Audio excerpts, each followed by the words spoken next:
Halo semuanya, kembali lagi di channel Tori, tontonan ringan.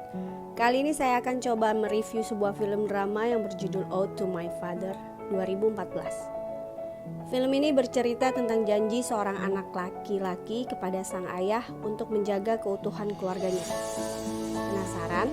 Yuk kita langsung bahas aja filmnya.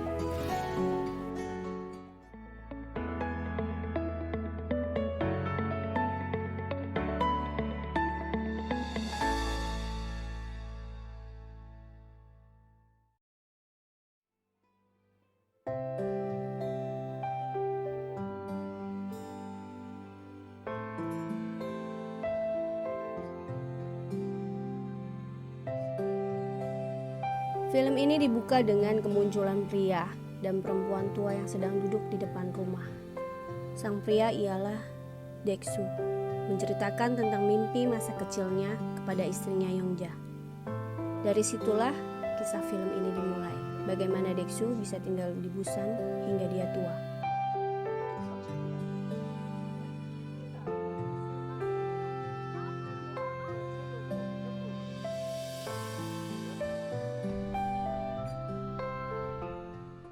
Pada akhir 1950, tanah Korea dibombardir pasukan Cina.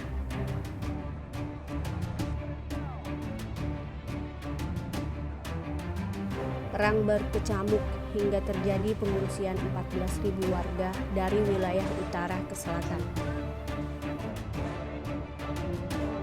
Kerumunan orang yang menuju pantai Hungnam untuk dievakuasi dengan kapal perang Amerika.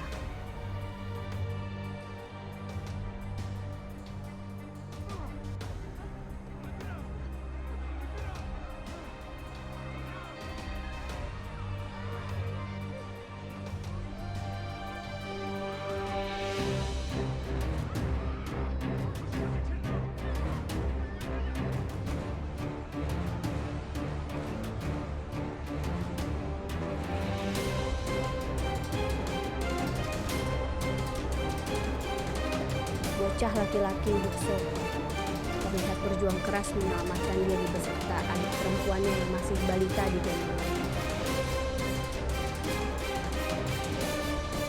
Ayah dan ibunya sesekali berteriak lantang kepadanya agar terus menjaga sang adik agar tidak lepas. Malang, saat Deok-soo berhasil menaiki kapal, adiknya hilang dari gendongannya. Sang adik Mak-soo harus terjatuh ke laut. Padahal saat itu, ibu dan ayahnya telah berada di atas kapal perang.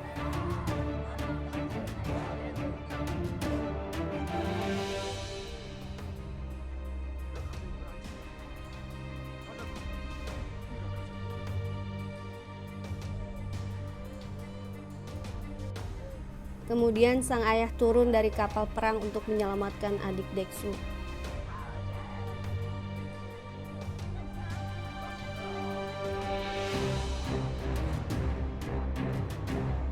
Tetapi ayahnya tertinggal di kapal kayu bersama dengan puluhan penduduk yang lain karena kapal perang tersebut sudah harus pergi.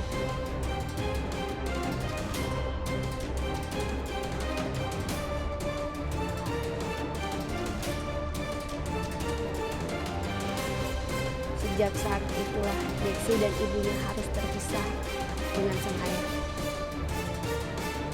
Sebelumnya, sang ayah berpesan untuk menunggu di rumah bibinya, Ramiran, di Busan. Sang ayah juga berpesan jika ia tidak kembali maka Deok-soo harus menjaga ibu dan adiknya serta menjadi kepala keluarga.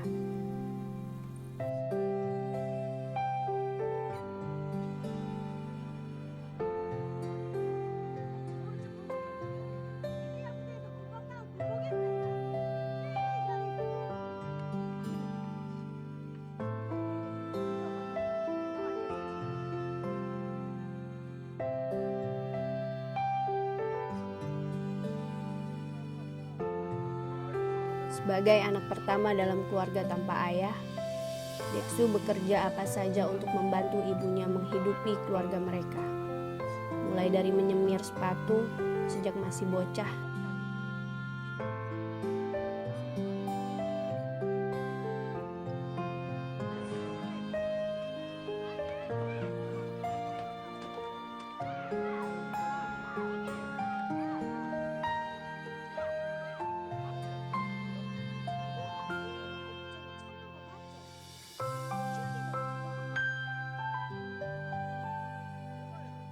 sampai bekerja di pelabuhan sebagai kuli. Ia bahkan bekerja seperti kesetanan karena tuntutan kebutuhan, terutama karena kedua adiknya harus sekolah. Tetapi ia tak pernah mengeluh meski sangat lelah karena ia berjanji pada ayahnya untuk menjaga ibu dan kedua adiknya. Suatu hari pada tahun 1960, karena adik laki-lakinya membutuhkan biaya besar untuk masuk Universitas Seoul, ia bersama sahabatnya terpaksa menerima tawaran kerja sebagai buruh tambang batu bara di Jerman Barat. Tubuhnya yang terlatih sejak kecil dinilai cukup kuat untuk bekerja di negara asing. Berangkatlah ia ke Jerman bersama beberapa orang lain dan sahabatnya, Dalgu.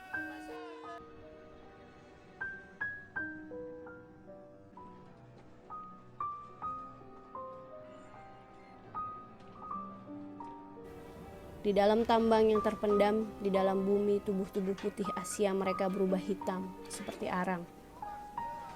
Tak jarang mereka juga mengalami kecelakaan seperti karena tanah longsor atau ledakan gas metana.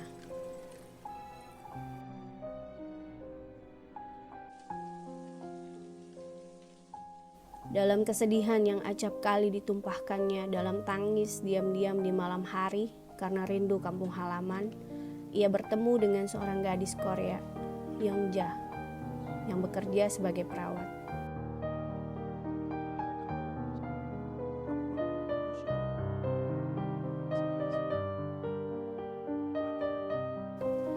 Ia menemukan kebahagiaan baru di negeri asing.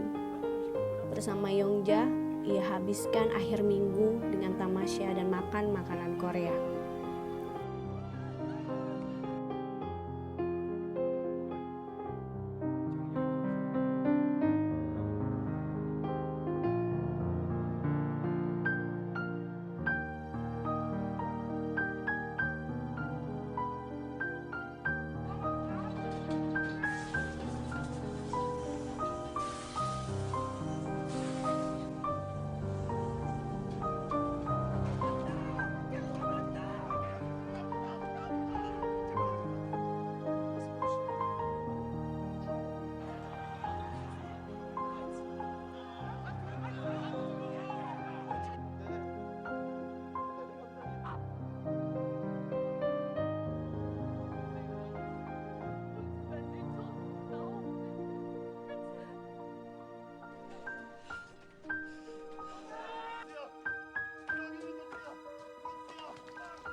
Tak lama setelah ia kembali ke Korea karena visanya habis dan tak bisa diperpanjang.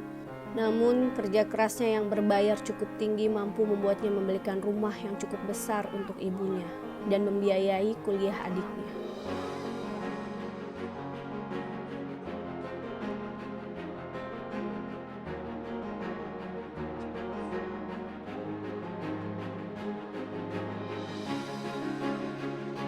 Yongja menyusulnya dan mereka menikah.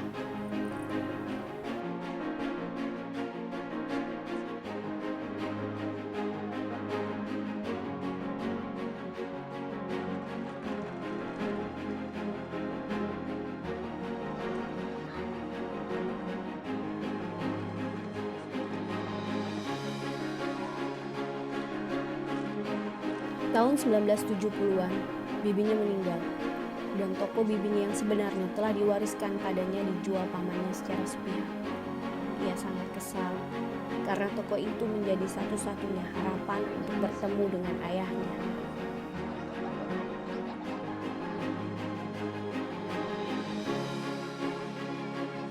Karena itu, ia terpaksa menerima tawaran kerja sebagai teknisi di Kesatuan Tentara Korea di Vietnam yang saat itu sedang dalam kecamuk perang. Meski ibu dan istrinya mati-matian melarang, tetapi ia butuh uang untuk membeli kembali toko bibinya dan menyiapkan biaya pernikahan adik bungsunya.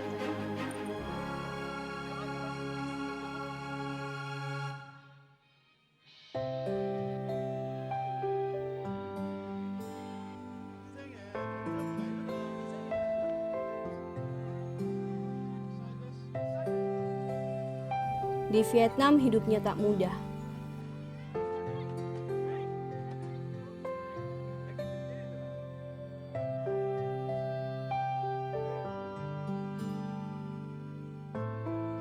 Ia sempat hampir mati karena sebuah peristiwa pemboman kantor Kesatuan Amerika.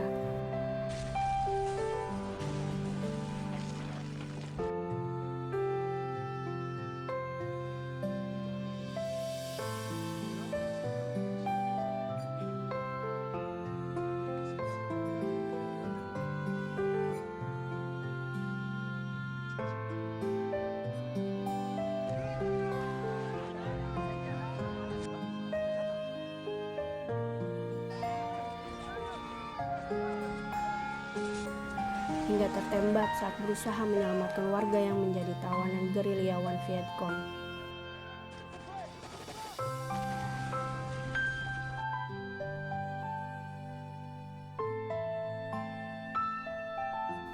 Tetapi dalam surat yang dikirimkannya pada istrinya, ia mengatakan bahwa ia memang bukan hidup untuk dirinya, tetapi untuk anak-anaknya. Ia tidak ingin kelak anak-anaknya mengalami apa yang ia alami semasa Perang Korea atau dalam Perang Vietnam. Ia juga meminta istrinya bersabar, karena memang mereka dituntut demikian sebab tumbuh pada periode sulit. Tahun 1975 Perang Vietnam berakhir dan Daegu kembali ke Korea dengan selamat.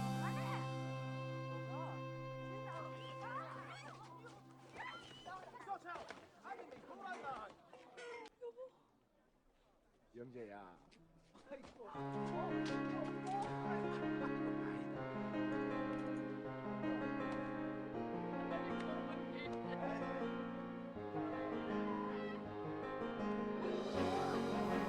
Ia berhasil membuka kembali toko bibinya dan berharap ayahnya datang.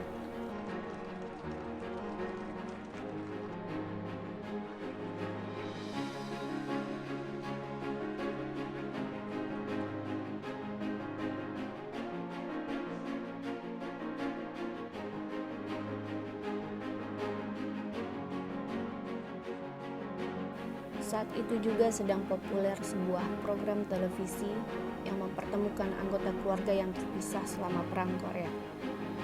Nyaris setiap orang bergerombol menyaksikan program itu bersama-sama, menantikan kabar baru tentang tangis bahagia orang-orang yang menemukan keluarganya.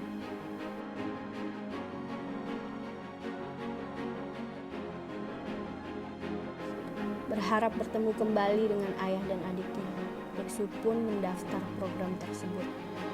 Pernah satu kali seorang lelaki tua mengaku sebagai ayahnya, sebab namanya mirip dengan nama anak lelaki itu.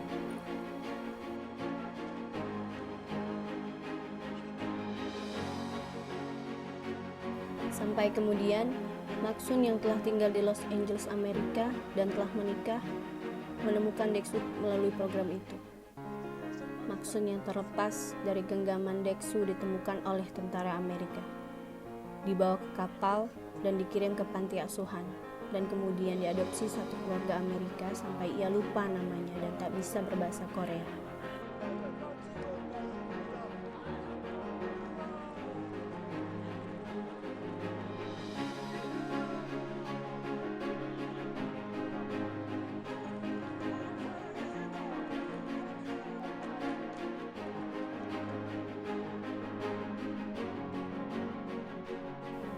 Maxwell dan keluarga kecilnya kemudian datang ke Korea untuk mengadakan reuni keluarga.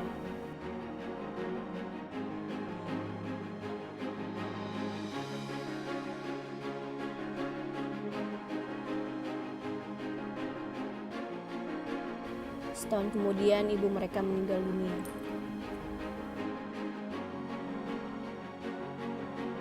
Sebagai lelaki yang bekerja keras sepanjang hidupnya demi keluarganya, Daegu seharusnya bahagia.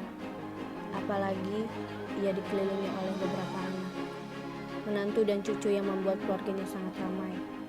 Ia juga memiliki ipar seorang Amerika dan seorang keponakan dari Maxwell.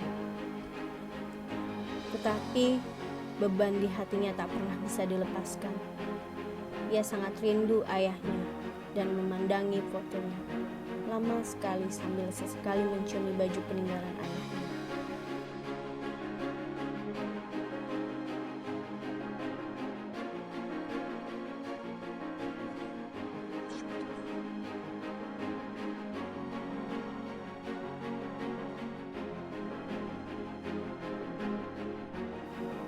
Suatu hari, saat ia telah sangat tua dan merasa lelah, ia berbicara pada istrinya dan berniat menjual tokonya. Ia sudah merelakan ayahnya yang mungkin telah kembali pada Tuhan.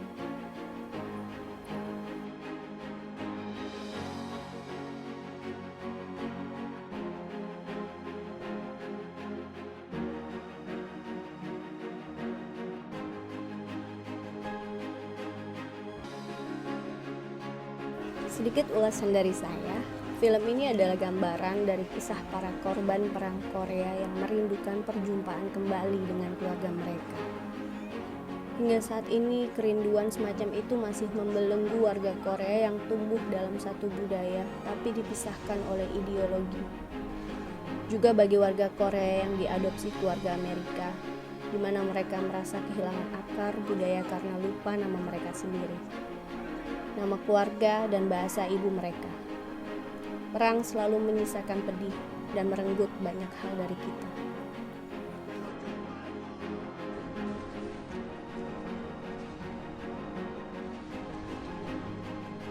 Ya, mungkin segitu saja review film Ode to My Father dari saya. Semoga kalian semua terhibur. Jika kalian belum nonton filmnya, silakan ditonton karena ceritanya sangat menarik sekali untuk ditonton bersama keluarga. Jangan lupa share, like, comment, and subscribe. Thanks for watching. See you to the next video. Bye bye.